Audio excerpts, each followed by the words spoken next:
প্রিয় ভাই ও বোন, আজকে আমরা আমাদের ভিডিওতে আলোচনা করব যে সুসমাচার কেন দ্রুত ছড়িয়ে পড়ছে না। এর অনেকগুলো কারণ রয়েছে যার কারণে সুসমাচার অনেক লোকেরা পাচ্ছে না।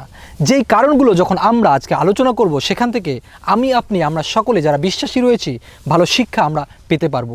চলুন দেখে নিই। এক নম্বর যেই কারণে সুসমাচার প্রচারিত হচ্ছে না তার অন্যতম কারণ হলো যে সুসমাচার আমি বা আপনি আসলে জানিই না। হ্যাঁ, যদি আপনি সুসমাচার নাই জানি তাহলে আমরা সুসমাচার কিভাবে প্রচার করতে পারবো, ঠিক না? তাই একজন বিশ্বাসী হিসেবে অবশ্যই আপনাকে জানতে হবে আসলে সুসমাচারটা কি। সুসমাচার হলো প্রভু যীশু খ্রিস্ট, তিনি এই পৃথিবীতে এসেছিলেন এবং আমাদের জন্য ছিলেন, রোগীদেরকে সুস্থ করেছেন, জীবন দিয়েছেন এবং তিনি ক্রুশের উপরে আপনার এবং আমার পাপের জন্য মারা গিয়েছেন এবং 3 দিন পরে তিনি আবার জীবিত হয়েছেন এবং তিনি আবার ফিরে আসবেন। আমি শর্টকাটে এটা আপনাকে বললাম যে এটা হলো সুসমাচার।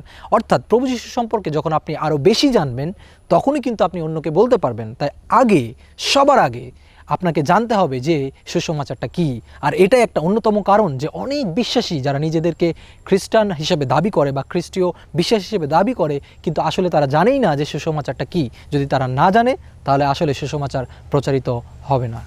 2 নম্বর যে সমস্যার জন্য সুসমাচার প্রচারিত হয় না তা হলো, মনে করুন আপনি সুসমাচার জানি কিন্তু আমরা প্রচার করি না।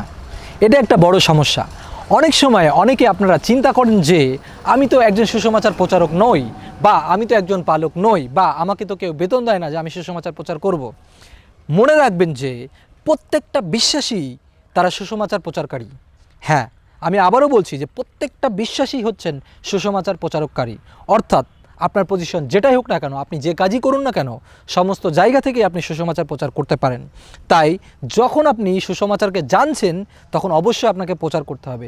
যদি আপনি প্রচার না করি তাহলে কিভাবে লোকেরা প্রভু যীশু সম্পর্কে জানবে, আর কিভাবেই বা সুসমাচার আস্তে আস্তে ছড়াবে? তাই আপনাকে সতর্ক থাকতে হবে এবং মনে রাখতে হবে যে আপনি যেন সুসমাচারে অংশীদার হন।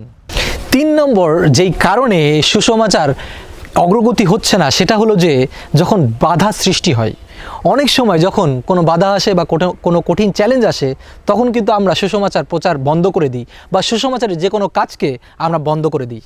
কিন্তু প্রভু যীশু যখন এই পৃথিবীতে ছিলেন তাকেও কিন্তু লোকেরা অনেকভাবে বাধা তৈরি করেছিল যেন তিনি লোকদেরকে সুস্থ না করেন, যেন তিনি লোকদেরকে ভালো কথা বা খ্রিস্টের যে বাণী সেটা যেন তিনি না দেন। কিন্তু তিনি কন্টিনিউয়াসলি সেই বাধা উপেক্ষা করেও তিনি কিন্তু কাজ করে গেছেন। ঠিক একইভাবে তিনি কিন্তু বলে গেছেন যে তার সাথে যদি এরকম করা হয় তাহলে আমাদের সাথে কি না অধিক অত্যাচার আমাদেরকে করা হবে। অর্থাৎ অনেক সময় অত্যাচার করা হতে পারে, বাধা তৈরি করা হতে পারে, কিন্তু সুসমাচার যেন কোনো অবস্থাতেই আমরা না থামাই। আরেকটা বিষয় সতর্ক হন যে একজন বিশ্বাসী হিসেবেও অনেক সময় আমরা নিজেরাই বাধা সৃষ্টি করি। হয়তো বা কেউ একজন সুসমাচারের জন্য কাজ করছে, তাকে আমরা অনেক সময় করতে দিই না বা বাধা তৈরি করি। অর্থাৎ নিজেরাই নিজেদের সাথে আমরা সমস্যার মধ্যে চলে আসি। তাই আমাদেরকে সতর্ক থাকতে হবে যেন আমরা সুসমাচারের জন্য বাধাকারী না হই, কিন্তু সুসমাচার যে কেউ করছে তাকে আমরা হেল্প করি। যদি আমরা তাকে হেল্প নাও করতে পারি, আমরা তার জন্য প্রার্থনা করি, তাহলে দেখবেন যে সুসমাচার এগোবে আর এই বাধাগুলো থাকবে না। 4 নম্বর যে বিষয়টা হলো সেটা হলো প্রার্থনা কম, পরিচর্যা বেশি। আপনি হয়তো আমাকে বলতে পারেন যে পরিচর্যার মধ্যে কি আবার সমস্যা? অবশ্যই আপনি পরিচর্যা করবেন, কিন্তু প্রার্থনা আপনার প্রয়োজন রয়েছে। মনে করুন আপনার দেশের প্রধানমন্ত্রী আপনাকে একটা দায়িত্ব দেবেন এবং একটা কাজের কথা আপনাকে বলবেন, কিন্তু আপনি তার কাছে যাননি, কিন্তু আপনি তার জন্য কাজ করছেন। অর্থাৎ তিনি আসলে কি চান সেটা আপনি জানেন না, কিন্তু আপনি তার হয়ে কাজ করছেন বা তার ছবি বা তার যে কোনো কার্যক্রম আপনি করছেন, কিন্তু তিনি সেটা জানেন না এবং তিনি সেটা আপনাকে অর্ডার দেননি। এটা কিন্তু একটা বড় সমস্যা। ঠিক একইভাবে প্রভু যীশু খ্রিস্টের কাজ যখন আপনি করছেন তখন আগে আপনাকে প্রভু যীশুর কাছে আসতে হবে। তিনি আপনার জীবন দ্বারা কি করতে চান, আপনাকে দ্বারা তিনি কি করতে চান সেটা তার কাছ থেকে জানতে হবে, শুনতে হবে। তারপরেই কিন্তু আপনাকে পরিচর্যায় নামতে হবে এবং আপনার কাজকে করতে হবে। তাই সুসমাচার কিন্তু প্রচারিত সঠিকভাবে হয় না এই কারণেই যে সেখানে ঈশ্বরের পরিকল্পনা থাকে না। অর্থাৎ আমরা প্রার্থনা করতে আমরা এত ব্যস্ত হয়ে পড়ি যে আমরা প্রার্থনা করার সময় আমাদের জীবনে আমরা পাই না। এটা কিন্তু খুব বড় একটি সমস্যা।